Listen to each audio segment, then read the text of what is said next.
Hi everyone, my name is Cuauhtemoc Macias. I'm a student here at UT Austin, and today I'll be going over the repositories that we in the Johnson Lab have added to the UNIFI Consortium's GitHub page.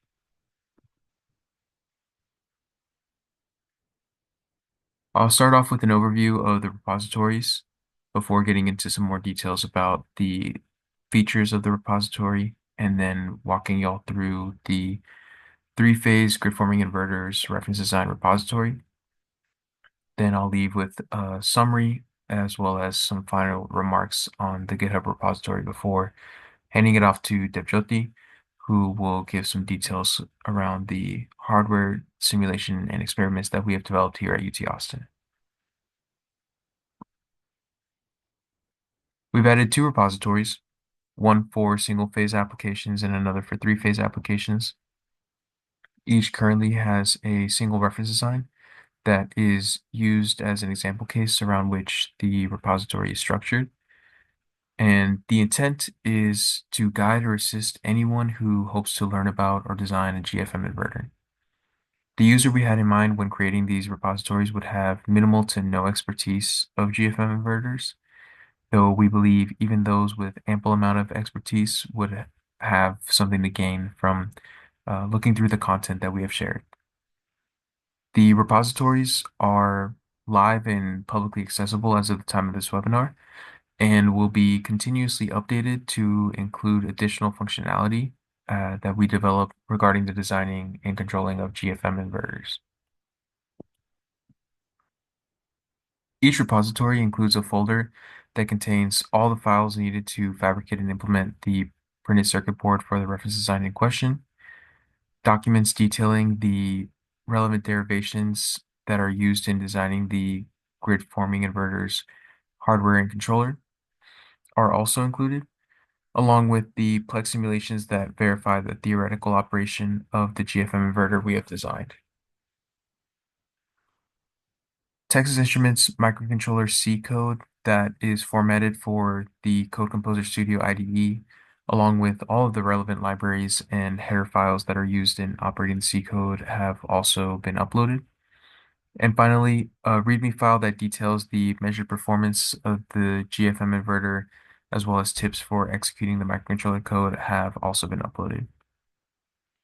We suggest that the user, particularly if they have minimal background knowledge on GFMs, to first begin by reading the documents that we have written to explain the hardware and controller that have been developed. Then moving on to cloning the simulations and simulating them for themselves uh, in order to have a strong understanding of the GFM's design and operation.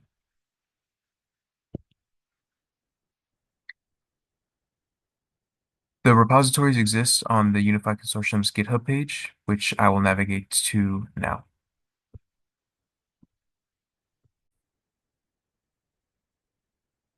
Here you will find the three-phase GFM inverters reference design repository, which, as was mentioned before, contains a folder for the printed circuit board files, the CCS code, the document that detail the hardware and controller that have been developed, as well as a folder that contains all the Plex simulations that we have developed.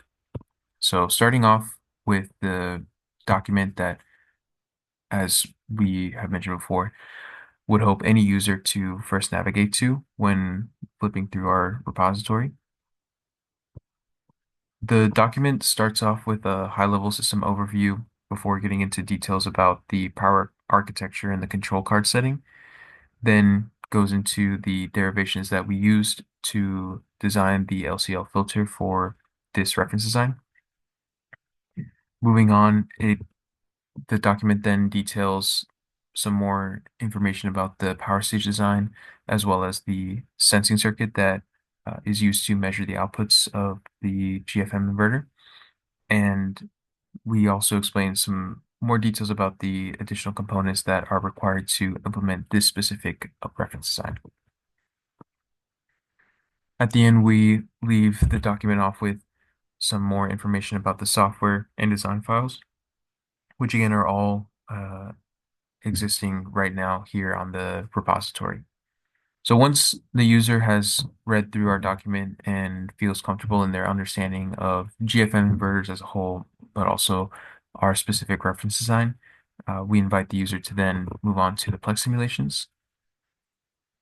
The simulations are divided into different folders according to the primary controller that is used in each subsequent simulation.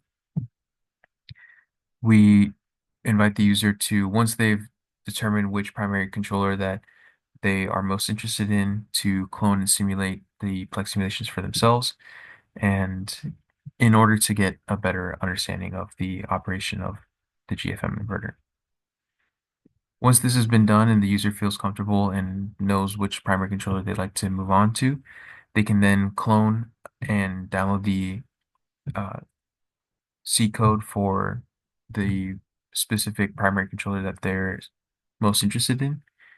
Each folder, regardless of the primary controller, will contain all of the header files and libraries that are required for the C file to compile.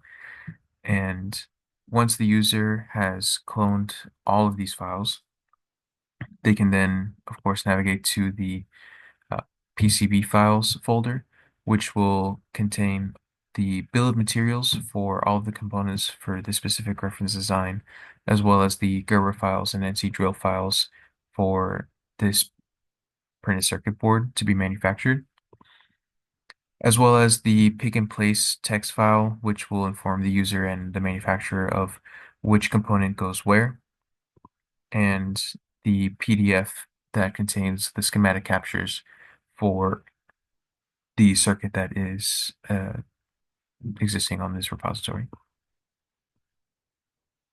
The final item I'll go over is the README file, which gives a much more abridged overview of the three-phase inverter than, say, the aforementioned document that we've written. So we show the topology, the actual physical hardware and how it looks, as well as some initial thermal validation and some scope shots about uh, that verify the grid connected operation of this grid forming inverter.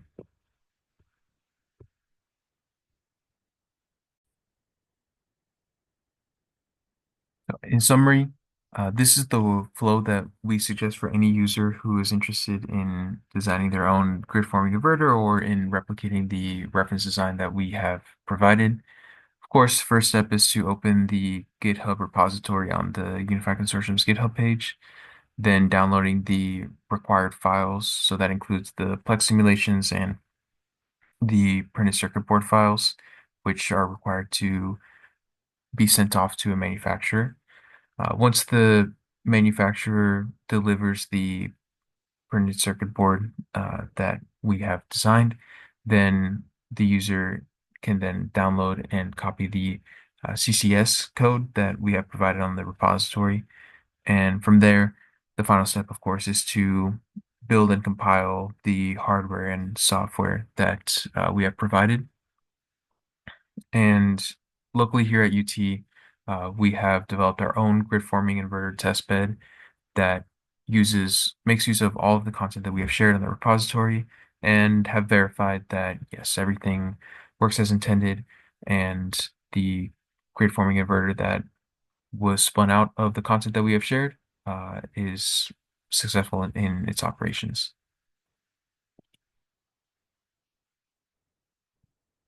As our final remarks on the repositories, we invite anyone here to feel more than free to clone the repository and look for yourself at the content that we have shared.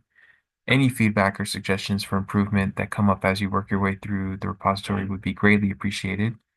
And make sure to check back in on the repository as we improve and add functionality to the content we have shared thus far.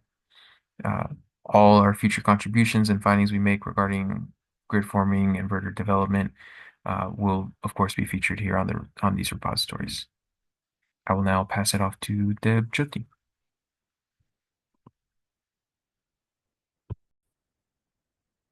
Hi, I am Debjyoti Chatterjee, a PhD student in Johnson Lab. and today I'll briefly talk about the hardware design and the experiments with the UNIFI's grid farming inverters reference design.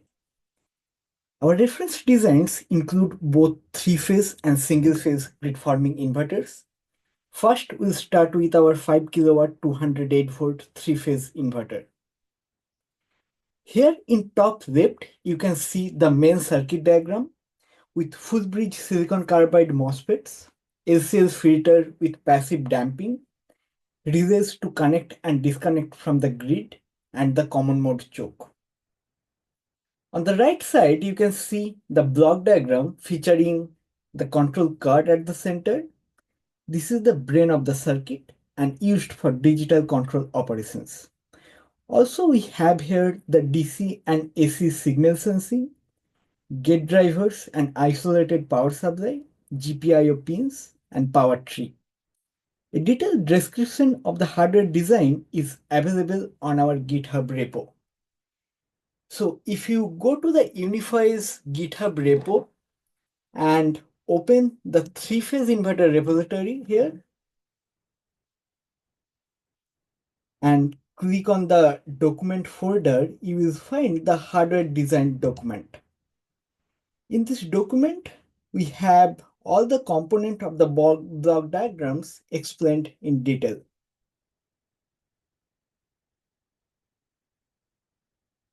So this is the documents which has the detailed descriptions. It starts with the same block diagram and the key system specifications. Next, the power tree of the reference design is explained, which consists of multiple ICs providing necessary system voltages 12 volt, 5 volt, 3.3 volt, 1.5 volt, etc. For example, the isolated bias supplies provide 15 volt and minus 3 volt for gate drivers. 5 volt is regulated from the 12 volt rail, powers the control card, so on and so forth. In our PCB, we have several test points added along the voltage rails to check the voltage status. Next, we talked about the control card. In this hardware, Delfino F28370 control card from Texas Instrument is used as microcontroller. Various components of the control card illustrated in this figure here.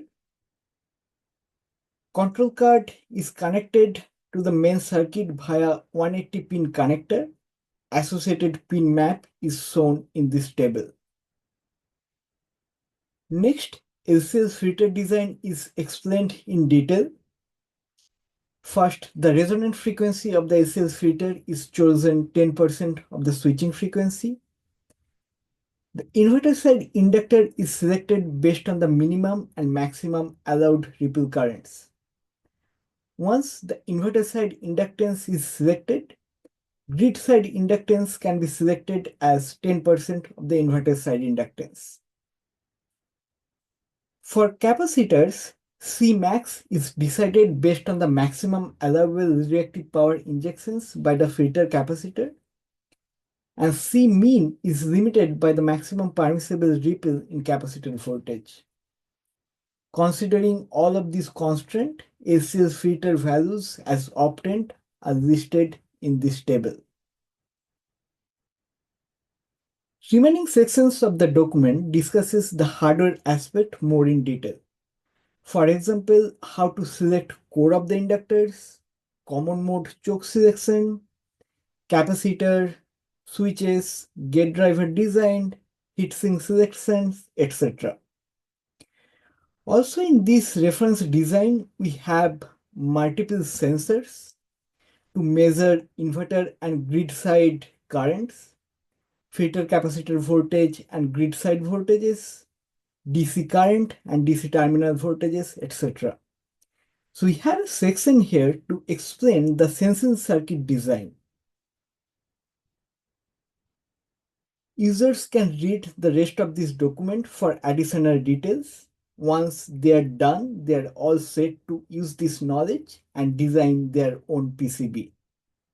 For reference, we uploaded our own PCB files as well in this repository. Users can go back to the three-phase inverter folder and open RTM PCB files. They can find all required files needed to manufacture the PCB. If we go back to our slides, we can see on the left bottom our own 5 kilowatt three-phase grid forming inverters PCB. Once the PCB is ready, users can again go back to the GitHub and download the control codes. Once the control codes are executed in the microcontrollers, we are all set to run different experiments using these. As an example, we have shown two sets of experiments here, one in steady state and another under fault conditions. Under steady state, control gains of different primary GFM controllers can be tuned to achieve identical steady state performance. Therefore, different grid forming inverters with different primary controllers can coexist and form a stable grid. To demonstrate this, an experimental test setup is constructed, where three identical grid-forming inverters are digitally programmed with Droop, virtual synchronous machines, and dispatchable virtual oscillator controllers and connected in parallel. The inverter's output terminals are connected to a resistive load bank and a grid simulator such that both islanded and grid-connected experiments can be performed. In grid-connected mode, the three inverters are energized sequentially following a pre-synchronization procedure before being connected to the grid. In this figure, the first waveform is the grid voltage and next three shows the terminal voltages of each inverter respectively. Output currents of three inverters are shown by next three waveforms, whereas the load current is the last one. In the figure, you can see the steady-state terminal voltages of three parallel inverters synchronize with each other, and in grid-connected mode, they are aligned with the grid voltage. During this mode, both the grid and inverter supply power to the load, with each inverter injecting current to track its respective power reference. The system remains stable with a mix of grid-forming inverters in grid-connected mode, thus successfully demonstrating their interoperability. When the grid is disconnected by opening the circuit breaker at the point of interconnections, the system transitions to islanded mode. Here you can see in the islanded mode, the inverter's terminal voltages remain synchronized. However, the inverter currents adjust to meet the load demand, being equally shared among three inverters, as evident by the nearly identical current levels.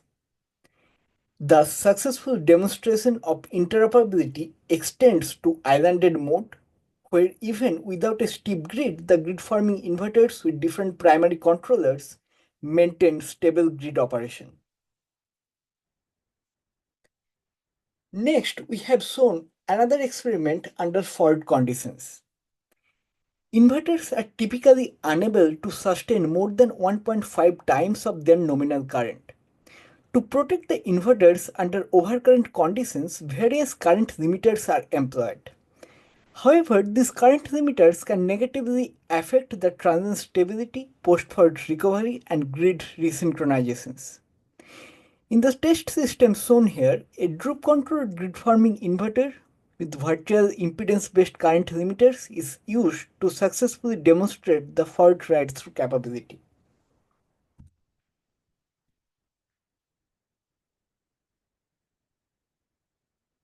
Here, in the first row, illustrates the voltage and current waveforms during 65% under voltage fault. When the current limiter activates, the inverter current is limited to the maximum allowable current, which is basically 1.5 times of the nominal current. After the fault is cleared, the grid forming inverter successfully resynchronizes with the grid and returns to its pre-fault nominal state. The waveforms of fault onset and recovery during the undervoltage faults are captured in column 2 and column 3. Similarly, in the second row depicts the system response to a phase jump fault where phase A of the grid simulator experiences a 60% phase jump. These results underscore the effectiveness of virtual impedance-based current limiters under balanced undervoltage and phase jump fault. In both cases, the current limiter is effective since it's able to limit the converter current at 1.5 times of its nominal value during the fault. This concludes the explanation of three-phase grid-forming inverters reference design. Next, we'll talk about the reference design of 1.5 kilowatt, 120 volt 120 volt single phase inverter, which is very similar to the three phase inverter we just discussed. Here also in the main circuit, you can see the full bridge, the LCS filter with passive damping, the relay and the common mode choke. The filter inductors are distributed evenly on two legs to minimize the common mode components. Right hand side, you can find a similar block diagram with a control card, sensing circuit, gate drivers, GPIO pins, power tree, etc. I'm not going into details as they are very similar to the three-phase inverters we just discussed. But if you are interested, we'll highly encourage, please visit the single-phase grid-forming inverter repository in Github and go through the hardware design documentations for further details. Hardware testbed and key system parameters are shown here. Here you can find the nominal voltage, power, switching frequency, LCS filter, the bandwidth of outer voltage inner current control loops, control gains, as well as different primary control parameters. For single phase inverter also, we have shown two sets of experiments, one in steady state, another one in fault condition. Waveform shown in the left-hand side, you can see the virtual synchronous machine control inverter operating in standalone mode experiences a load reductions as load impedance increases from 17 ohm to 33 ohm. The fact that the voltage waveforms remains constant while the current output decreases confirms the robustness of the controller design. It is also noteworthy that following the Drup law, frequency increases from 59.71 Hz to 59.85 Hz due to the real power drop, which aligns with our theoretical calculations. Right-hand side in the figure B shows the waveforms when the inverter is connected to a steep grid. Initially, the active power reference of the inverter is set to 100 watt, whereas the total load is around 850 watt. In grid connected mode, throughout the inverter is perfectly tracking the power reference. Therefore, initially the inverter is supplying 100 watt and the rest of the load current is supplied by the grid. As soon as the power reference is stepped up and matched with the load demand, the inverter current ramps up as well. However, the inherent inertia within the VSM control reduces the rate of change of frequency and consequently slows the rise of the real current output when there is a step up in the real power reference. The system takes around 0.35 seconds to reach to the new steady state when the power reference of the inverter steps up to 850 watt. Once the new steady state is reached, the inverter output matches with the load demand and thus make the grid current almost zero. This experiment demonstrates the stable operation of the single-phase grid-forming inverter in both islanded as well as grid-connected mode. Next, we have shown the performance of the inverter under current constraint mode. Here, PI controller with circular current limiter and backward anti-windup is used in our hardware. Although traditional current saturator or virtual impedance-based current limiters can be used as well. More details of the backward anti-wind-up in PI controller can be found in this cited paper here. Waveforms in the right-hand side shows that this current limiter limits the inverter current when the grid voltage drops by 90% and helps the inverter to ride through this disturbance successfully.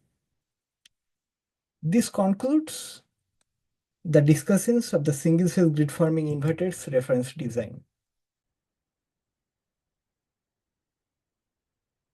To conclude, a wide range of fully controllable experiments are happening in academia. Large-scale field demonstrations are performed in national labs, along with the inputs from different inverter manufacturers contributed to these reference designs. External researchers or anyone who might be interested in this space and wants to do some real world experiments but have limited resources are more than welcome to visit the UNIFI GitHub repository to find a A to Z guide. An external user can start with reading the control design tutorial to learn the basics of the grid forming space. Once they get some basics clear, they are encouraged to download the Plex simulation files and run some simulations to feel confident. As next step, they can learn more about the hardware design as we discussed today. Good news is an user can also download all the PCB files.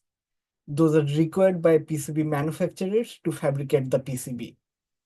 Once the PCB is ready, use the control codes from our repository to run whatever experiments you need. We hope that this effort will accelerate the grid forming research in power system, electronics, and control community. Any feedback is highly appreciated. We thank to all the contributors who contributed in these efforts and thank you for listening.